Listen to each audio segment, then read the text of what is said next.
Episode 8. Apa? Tuan pergi ke kantor? Laura terkejut ketika mengetahui Marvel pergi ke perusahaannya. Padahal pagi tadi sebelum dirinya berangkat pamit untuk bekerja, Marvel tidak mengatakan apapun. Marvel juga tidak bilang agar Laura cepat pulang untuk menemaninya pergi ke kantor. Apa Tuan memang sengaja tidak bilang biar aku nggak ikut? Batin Laura tanpa berpikir. Nyonya, kalau begitu saya permisi kembali bekerja. Laura hanya diam saja. Sebenarnya Laura merasa sangat tidak pantas. Bagaimana mungkin dirinya yang hanya seorang pelayan kafe dipanggil Nyonya? Laura? Suara Aryana membuat Laura sedikit tersentak. Laura buru-buru membalikkan badannya dan menunduk ketika mendapati Aryana yang menatapnya dengan tatapan datar. Ya Nyonya, ada yang mau saya bicarakan sama kamu, ayo ikut. Laura menghela napas, entah cobaan apa lagi yang akan didapatnya. Setelah ini, Aryana begitu datar dan sepertinya sedang dalam suasana hati yang tidak baik. Baiklah, sabar Laura, kamu harus sabar. Laura kemudian menyusul Aryana menuju ke sebuah ruangan keluarga. Entah apa yang ingin dibicarakan mantan bosnya itu, Laura sendiri tidak tahu. Aryana mendudukkan dirinya di sofa dengan tangan bersedekap. Tatapannya begitu angkuh pada Laura yang berdiri di seberangnya. Apa maksud kamu masih datang ke kafe? Laura tidak mengerti dengan pertanyaan yang diajukan Aryana. Kedatangannya ke kafe itu karena Laura memang mempunyai kewajiban sebagai karyawan di situ untuk bekerja. Maaf Nyonya, tapi di mana salahnya? Saya datang karena saya mau bekerja. Apa salahnya kamu bilang? Kamu tahu berapa uang yang sudah saya keluarkan untuk biaya rumah sakit nenek kamu? Untuk rumah yang sekarang ditempati adik dan nenek kamu menghina saya. Laura memberanikan diri mengangkat kepalanya. Entah apa maksud dari hinaan yang dikatakan oleh Aryana. Apa maksud Nyonya? Dengar dan ingat baik-baik Laura. Kamu jangan pernah lagi berani datang dan mengemis pekerjaan kepada Handoko. Laura menggelengkan kepalanya. Maaf Nyonya, apa yang Nyonya berikan pada saya juga sudah setimpal dengan saya yang mau dinikahkan dengan Tuan Marvel. Aryana tertawa mendengarkannya. Wanita dengan rambut curly itu kemudian bangkit dari duduknya dan melangkah mendekat pada Laura. Kamu pikir saya bodoh Laura? Saya tahu kamu bersedia menikah dengan suami saya karena suami saya orang kaya bukan? Saya tahu kamu juga tidak mungkin mau menikah dengan pria buta seperti Marvel jika bukan karena harta. Rahang Laura mengeras mendengarnya. Laura tidak pernah sedikit pun memikirkan tentang harta yang dimiliki Marvel. Laura hanya ingin membalas budi dan menuruti persyaratan yang diajukan oleh Aryana. Nyonya, saya nggak mau dibantah Laura. Ingat nasib nenek dan adik kamu ada di tangan saya. Saya bisa saja mengusir mereka kapanpun saya mau. Laura menelan ludahnya membayangkan nenek dan adiknya yang harus terlantar dan hidup di jalanan. Laura rasanya tidak sanggup, tapi sekarang Aryana benar-benar bisa mengendalikan semuanya. Satu lagi, jangan pernah kamu berharap Marvel mencintai kamu, dia hanya milik saya, dan dia juga hanya mencintai saya. Aryana berlalu setelah itu, wanita itu melangkah dengan santai meninggalkan Laura yang berdiri dengan rasa takutnya. Bukan takut pada Aryana, tapi takut kedua orang yang sangat disayanginya terluka dan hidup menderita karenanya. Menjelang sore, Marvel baru pulang. Pria tampan dengan kaos putih panjang yang membalut tubuh kekarnya dengan sangat pas itu melangkah pelan dengan Joshua yang menuntunnya. Pandangan Marvel terus lurus ke depan seperti orang buta pada umumnya.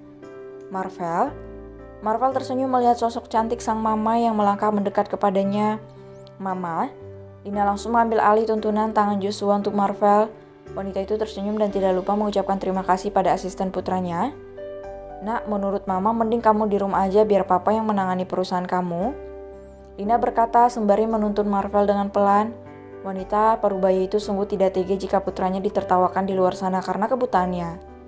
Gak apa-apa ma, kalau papa yang urus semua kan kasihan papa, nanti papa kecapean. Tapi kan kamu, karena Marvel buta ma. Kalau untuk itu mama gak usah khawatir kan ada Joshua yang bantuin Marvel ma. Lina menghela napas, sikap Marvel sama persis seperti Teddy suaminya. Marvel tidak ingin menyusahkan orang lain selama dirinya masih mampu.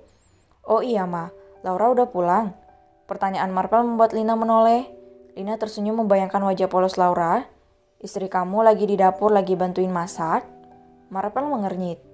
Memangnya dia bisa masak? Mama gak tahu nak, apa kamu mau mama panggilin dia? Oh gak usah mama, kasih biarin saja dia masak. Senyum Marvel. Oke, mama antar kamu ke kamar ya. Iya ma. Lina menuntun Marvel menaiki anak tangga satu persatu menuju lantai 2 di mana kamar Marvel dan Laura berada. Marvel sebenarnya merasa sangat bersalah karena membohongi orang tuanya sendiri. Marvel bahkan membuat Lina sang mama sangat terpukul dan hampir putus asa. Marvel? Langkah Lina dan Marvel berhenti saat berpapasan dengan Ariana di anak tangga terakhir. Marvel menggerakkan kepalanya, sedangkan Lina menghela napas merasa malas pada menantu yang pernah sangat disayanginya itu. Kamu baru pulang, mau ke kamar ya? Sama aku ya? Gak usah, biar mama yang anterin Marvel ke kamar. Ariana tersenyum. Ma, Marvel juga harus mandi, biar Ana yang urusin, mama istirahat aja. Harusnya kamu saja yang istirahat, Ana. Bukannya kamu sangat sibuk sampai tidak punya waktu untuk mengurus Marvel? Marvel sudah ada yang mengurus, yaitu Laura. Ariana tersenyum tipis, kesal sekali sebenarnya, tapi Ariana tidak mungkin melawan Lina di depan Marvel.